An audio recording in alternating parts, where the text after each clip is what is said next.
Hey guys, welcome back. And oh my god, it's been a while since I uploaded the tutorial. And it is because I was so busy at work. You guys cannot believe it. And right now I'm recording this tutorial and it's 1 a.m. and I have to go back to work at 6 o'clock in the morning. Which means I have like less than 5 hours of sleep after I'm done doing this tutorial. Anyway, today we're going to be talking about how to render an object and put it, incorporate it with your backplates and using the HDRI to make it look real and not just floating in the air or anything. So we're going to try and show you how these renders are achieved. Like this render that you see here, which I did using 3dsmax and HDRI maps. There is nothing modeled. Only model in this picture is just the car, and there is this one here too. This render here too, in which is you guys gonna be. This is the render that we're gonna be working on here. This is the render after when I render it. It's not the raw render. It's this one is the edited render in Photoshop. And all what I did when I took it to Photoshop, I used one of the presets, color grading presets that comes with the FX Pro, Color FX Pro from Nick Softwares, which all what I did, I just click it and this is it. We are not going to be talking about all the any materials in this tutorial. I already showed you how the vray car material and the vray tires material. The next coming weeks we'll be covering the rest of other materials like the glass, the what else, the leather for the seats, the chrome, the disc brick discs, that black plastic here, the black plastic for the cars. We're gonna cover all the rest of the materials that I didn't cover yet. I was planning to do all the materials, and I thought I'm gonna get to the stage where I'm gonna show you the rendering process, but I'm gonna break it down. I'm gonna just this is the first part in rendering cars or anything in a realistic way, and it's gonna have like 2 or 3 parts, and between those parts I'm gonna be breaking it down and talking about how to make those materials and stuff. So I hope you guys will enjoy it, and as usually, like, subscribe, comment, and just sit down and enjoy. Thank you.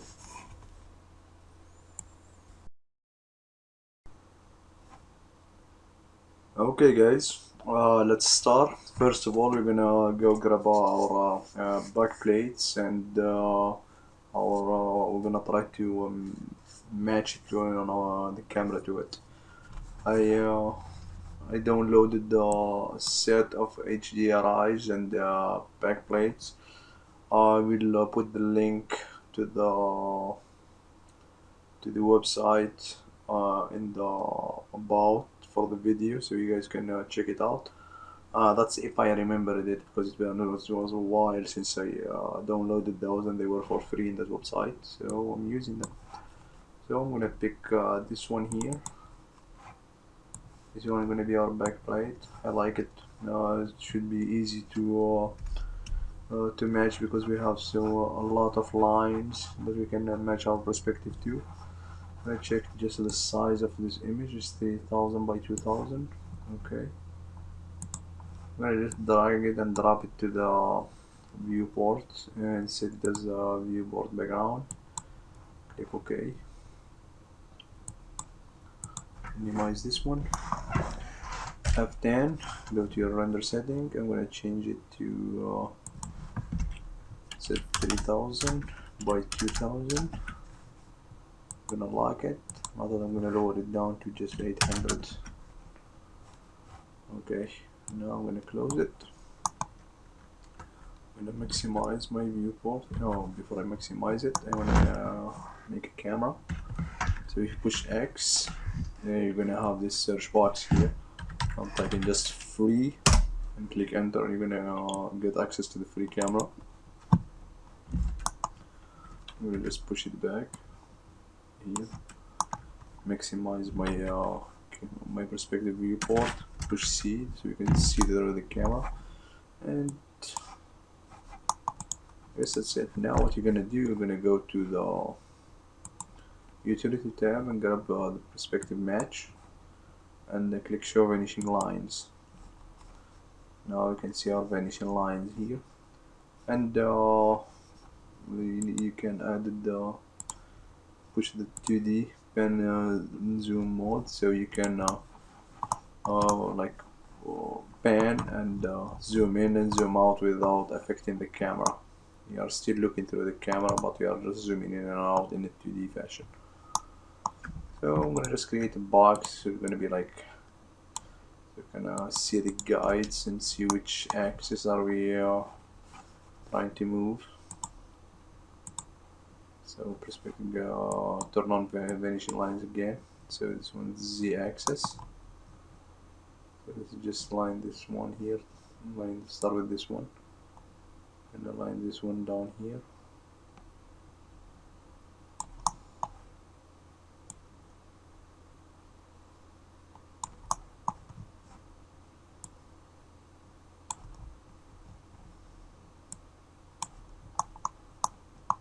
And we'll align this one over here.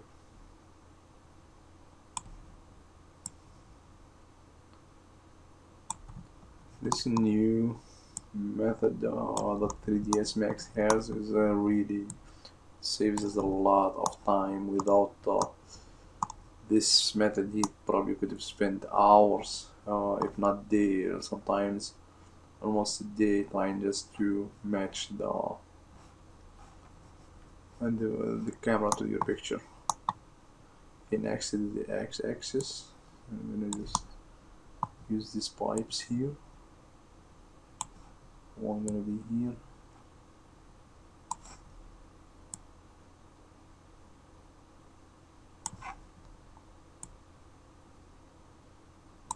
Okay. Grab the other X.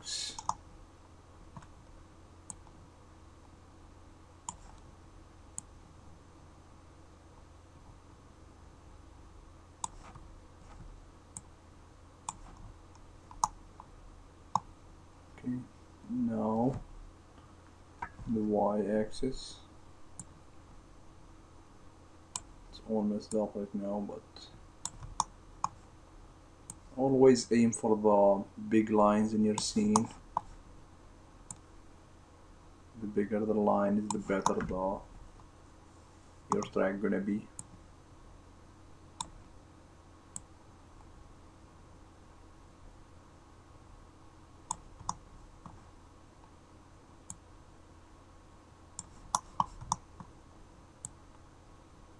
Okay.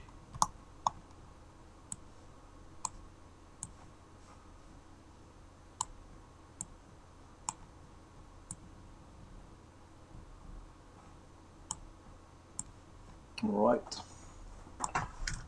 and this is it for our camera.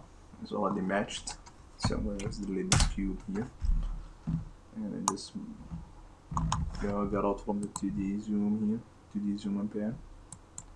I'm going to go back to my camera, and just, you can move the camera up and down and you still have the perspective match, but I wouldn't suggest like zooming in and out. Okay, see the grid is matching.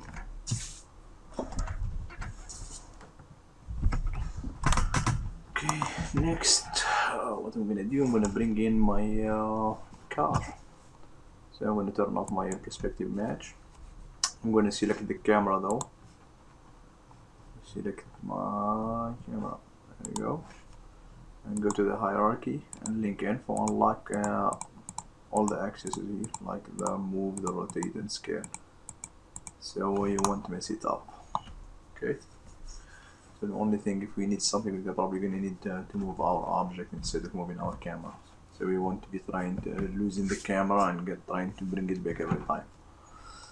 Okay, so I'm gonna open merge some geometry here. Okay, that's from the curve an earlier car render that I was trying. You don't need shape, you don't need light, you don't need cameras, you don't need helpers, you don't need space warps. You need just these geometries here, and you don't want object either. All and click OK.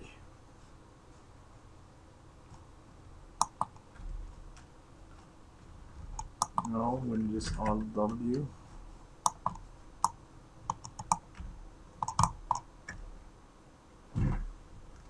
Push W here. Word.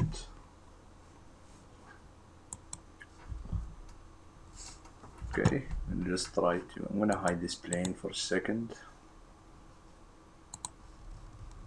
Select my geometry here. Let's move it.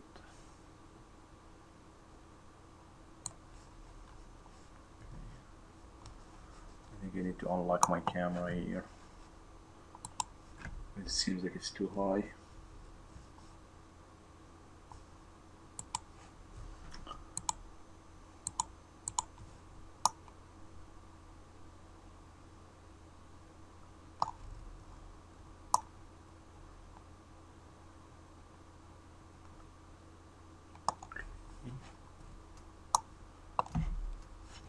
Then just a geometry, so don't worry about moving around.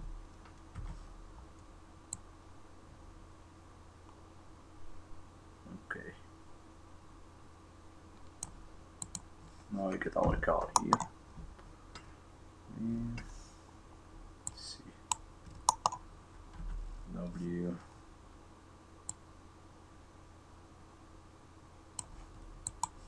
Yeah, I think that's a nice spot right there. Okay. One thing, if you are playing, always to get realistic look, always aim for a good scale. Like, don't just drop object without paying attention to the scale in your scene. Well, don't be dropping a car while like there is a picture of a wall, picture of a tree, or a picture of a house, and it's looking like the car is so huge compared to that house, or so small compared to that house. Give it a look of a toy or just something in natural. So if you are going for something realistic, always pay attention to the scale. Okay, I'm gonna maximize my camera again. Okay, I'm gonna lock it. I'm gonna select the camera again. And I'm gonna lock it. Okay. And hide all, no. And this here should be the. I'm going to use this object, I'm going to delete it. This one here should be our shadow, matte shadows object. And just scale it in the local.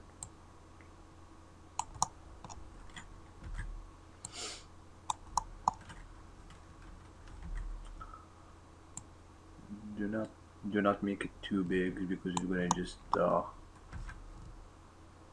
take more time to calculate in your render. Just try to get enough, just big enough to catch the shadows. Okay. And now to make it catch the shadows in your scene, you need to go under right click, go to vray property, and set the matte property to matte object. Check matte object, alpha contribution, set it to -1, and the rest just leave them. You can no, don't worry about this. All that you need is just this side here. Check the matte object, and for some reason, if your object keeps showing in your scene, that's probably because your generate global not generate, usually it's the receive global illumination is checked, so make sure this one isn't checked. Okay, and close it.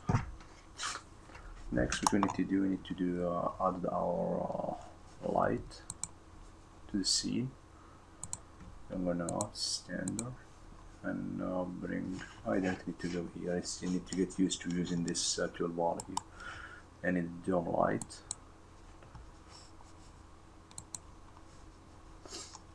And go to M. I'm going to select HDR map, vray HDR. Oh. Yep. Maps vray HDRI. There you go. I'm going to navigate to my file. Okay, navigate to my file here, and it should be this one. Reflection. Yeah, it should be this one here.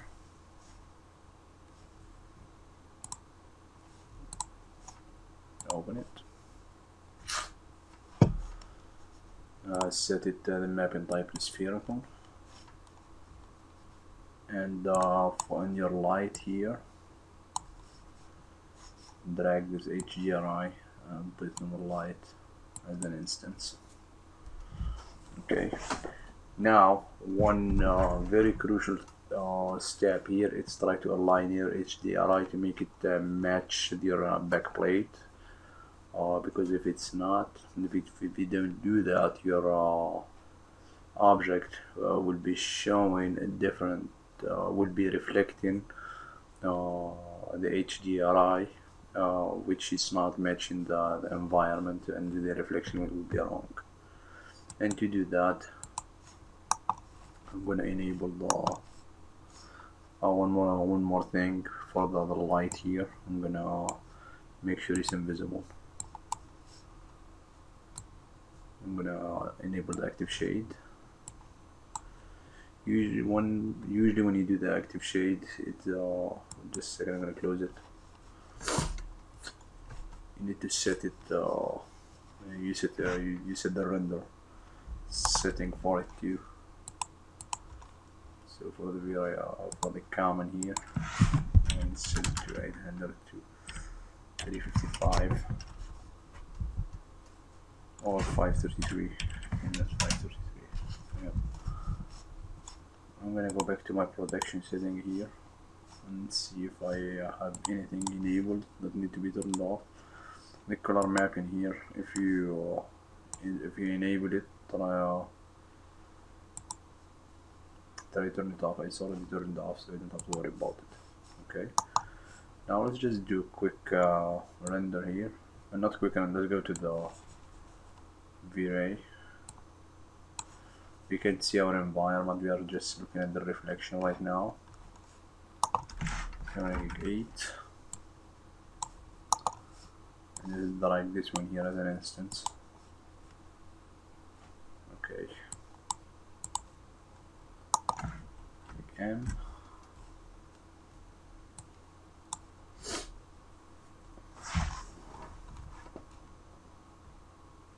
What we're gonna do here? Now we're gonna try to match our background here, our HDRI to our background. So I'm gonna start moving it in the horizontal here. I'm gonna update in the vray RT.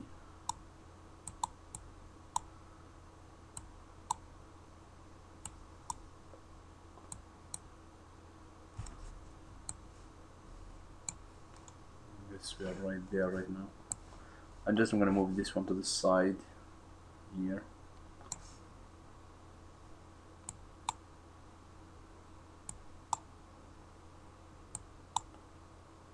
Keep going. Yep, I think we are getting close.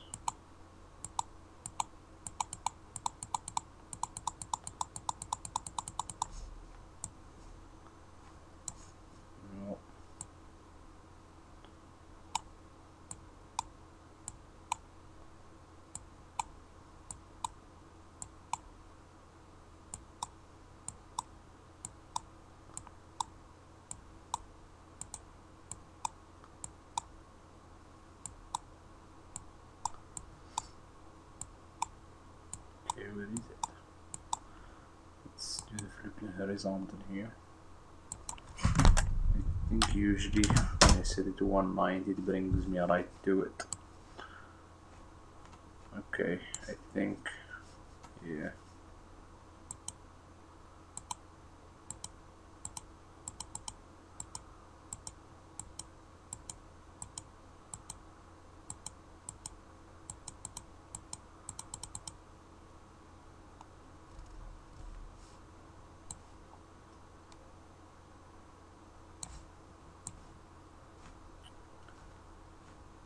Right, I think this is it. I think that's because this side here is this one right here.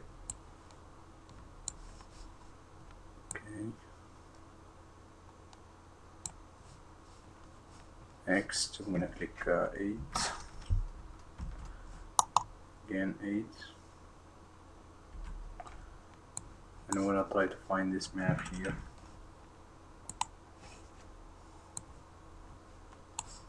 This one here, and I'm gonna just drop it.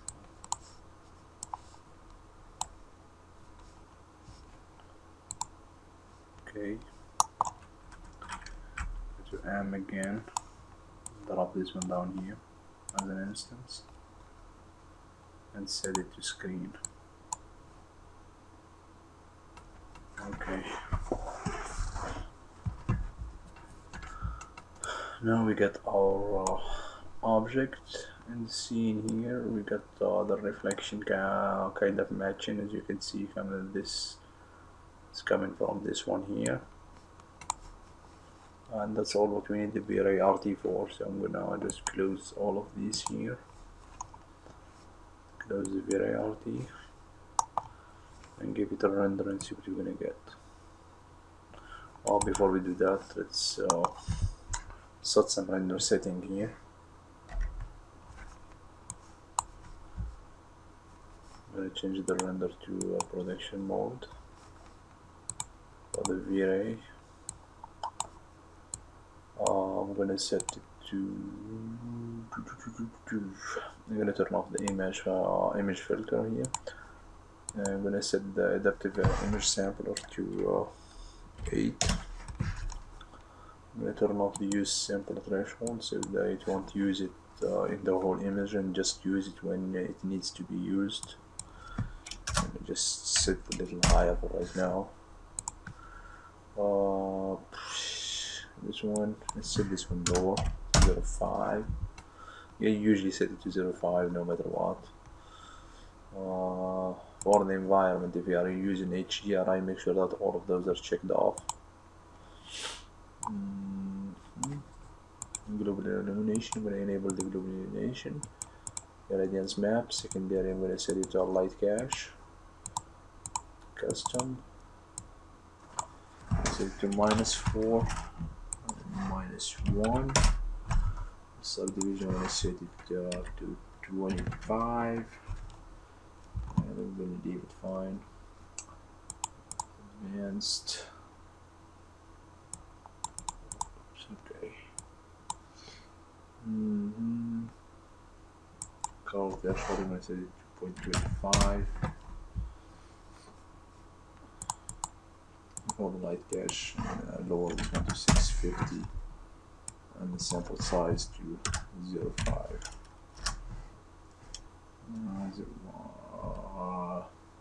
7. Okay. Set it to screen. For the setting, I'm gonna the bucket width, I'm gonna set it to 16. And we're now anything now. I'm gonna enable ambient occlusion here, and let's render and see what you're gonna get.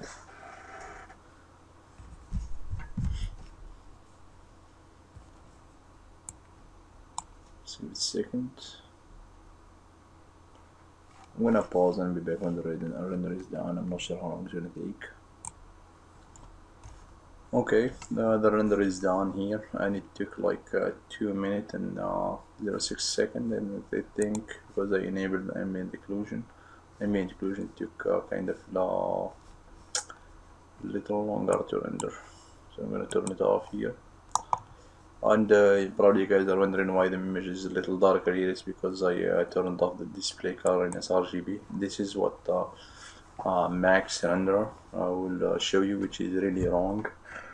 It's not using the gamma, and it's not taking giving you the correct brightness. But vray is showing you the real picture that you're gonna get here. Because if I save this one and open it in Photoshop, it's gonna be the same exact picture. But for this one here, if I save this one and open it in Photoshop, it will be like more washed out, which is not really the version that we were looking at. But this is what we want here. Okay, now what I need to do, I need to work a little bit more on our rendering here. And this is a method that I learned from tutor from vray master. I forget his name. I think his name is Grant. I'm gonna copy his name very quick so you guys can check him out.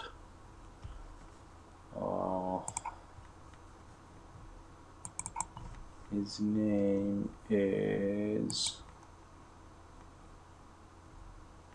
come on, yep, Grant Warwick. Yep, Grant. I learned this technique from Grant Warwick from his free. He got 2 free videos in his website, and he shows you with like how to optimize your renderings, and it's a really good video tutorial. So I suggest you guys go check him out. His name is Grant Warwick. Vray, I'm mastering vray. That's the name of the class that he is having, and he has 2 free classes, and those 2 free classes are really amazing. I suggest you guys go watch them too. So I'm gonna go to render element here. I'm gonna add it. Vray depth. I'm gonna add vray shadows, vray speculars, vray refraction, and vray sample rate. What else? Vray lightning, and the vray global illumination. I think that should be enough. Click OK.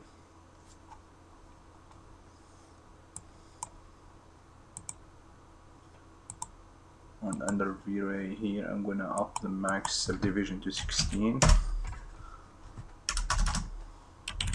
One thing that I learned from his class is this max subdivision should never be more than 20. It doesn't matter what scene you have, never.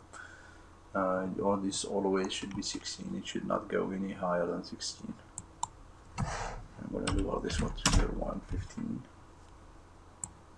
And yep, I think global illumination here. I'm gonna raise this light cache to 1000. And the radius max subdivision, I'm gonna set it to 50 here. Okay, this should give us this should be a good render here. So I'm gonna render it and then be back when it's done. Okay guys, and this here should be, this is kind of a nice render right now. The only problem here is the shadows, which are really not that it's not that much sharp. They are soft, as you can see here, but they are not that prominent, and we really can't see them much. We can see that the car is casting shadow or not. For our rendering setting here, I'm gonna just go check our global illumination. I'm gonna turn on the display colorless RGB so you can see a little bit brighter here. We have just a little bit of noise in it, but I think overall it's a good solve for the global illumination. For the lightning, the lightning is kind of noisy. So what we need to do, we need to up the the subdivision on the lightning, because we get a lot of noise in the car. and most of it is coming from the light. The reflection is good. We really don't need to do anything with it. We don't need to. The reflection usually, why are checking the reflection here of these spaces? Because if you see that you have a lot of noise in your reflection, this means you need to go and up the subdivision in your materials. The more subdivision, this more the result you're gonna get. The refraction, sample rate here, and you can see where the color is changing, or what's the sample rate here when we set it up. When we set the color threshold, 0.15. It's basically checking each picture and see if there is a difference between these 2 pixels, or it's greater than 0.15. Then it's gonna start computing it, and if it's not, it's gonna leave it alone. And as you can see, those spots here are the extreme spots where the kind of like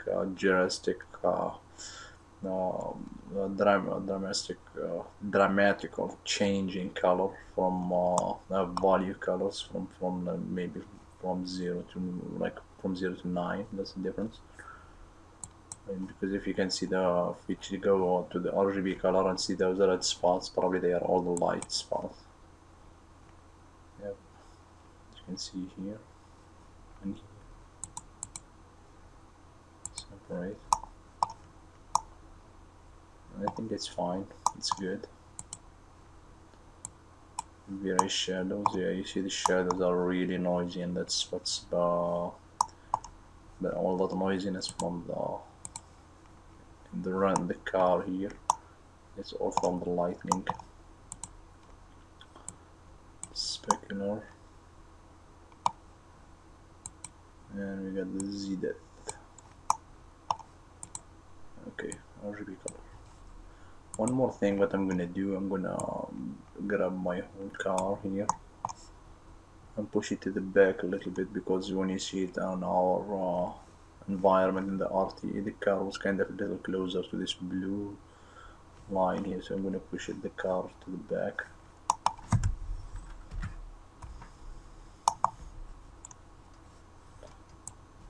And make sure you set it back to water here.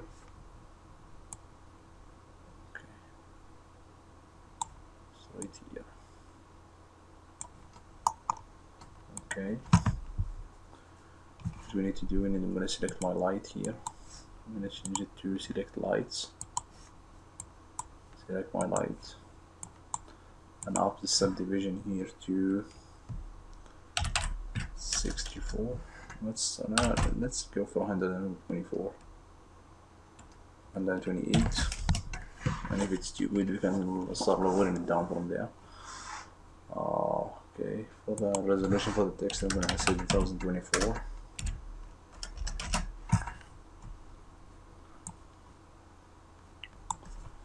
Okay, this should get rid of all of those noisiness that we were seeing. So I'm gonna render again, and hopefully it's gonna give us better shadows too.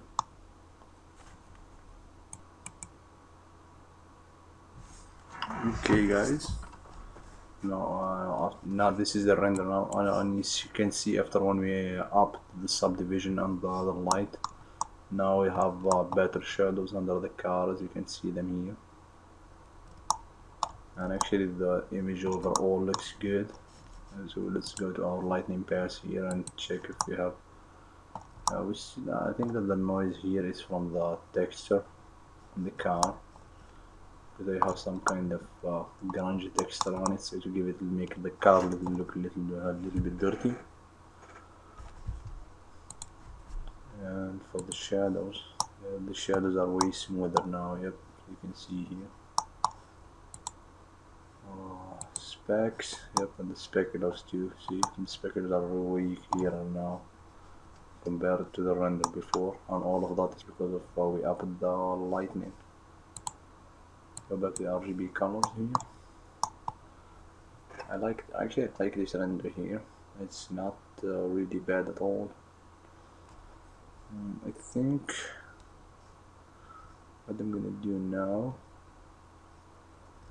yeah, now it's gonna be, if you want it, now what we need to do, we need to go to Photoshop and open the backplate and open the HDRI and look at them both and see how much of a difference of color between the two pictures, and try to match those colors more, so the environment and the backplate, they will be sharing the same color space. So they will be looking, your object will be looking better, because it's the color between the reflection and the backplate that the car is sitting in is the same. And what else are you gonna do after? And we're gonna if we want harder shadows, probably we need to increase those hot light spots in the HDRI, probably by just borrowing those light spots and multiplying them. We're gonna do that in the next tutorial. So this is just the startup. So I'm gonna just render another high-res picture for this for this image here, and we'll see you in a second. Okay guys, this is the final render here that I got, and as you can see, it's really looking realistic. We see like what I said, you have to do some tweaking to the HDRI and to make it match the backplate colors more. And one more thing, I'll show you how to use KeyShot to render a really beautifully image. And I thought we're gonna, at the end, we're gonna use those. What we're gonna use, you're gonna use the camera that we used in we matched in 3dsmax to use in KeyShot. We're gonna just export the cameras and the model to KeyShot and use the camera there, because that's the key, the main key to get like a very good renders with HDRI from KeyShot is the camera that matches your backplate. Because people only are using KeyShot, they just put the backplate, put the car and move it around and think that the car is sitting there, but it's not, because it's not matching any perspective in the image. That's why when you look at it, just your eyes tells you there is something off with it. Anyway, you guys are looking at this, and the next week, or maybe 2 weeks from now, I'm going to be releasing the second part for this tutorial here, which we're gonna finish up with rendering cars or whatever. For the materials, like what I said in the beginning here, for the all like the glass, the chrome and stuff like this, those are going to be covered in other tutorials here, because I can't with the time that I got here, I can't put all those information in one video. So the channel is open, and I'm gonna be just adding video on it to teach you guys stuff here and there. And I hope you guys enjoyed this. I hope you guys learned something new from it, and see you the next time. Thank you.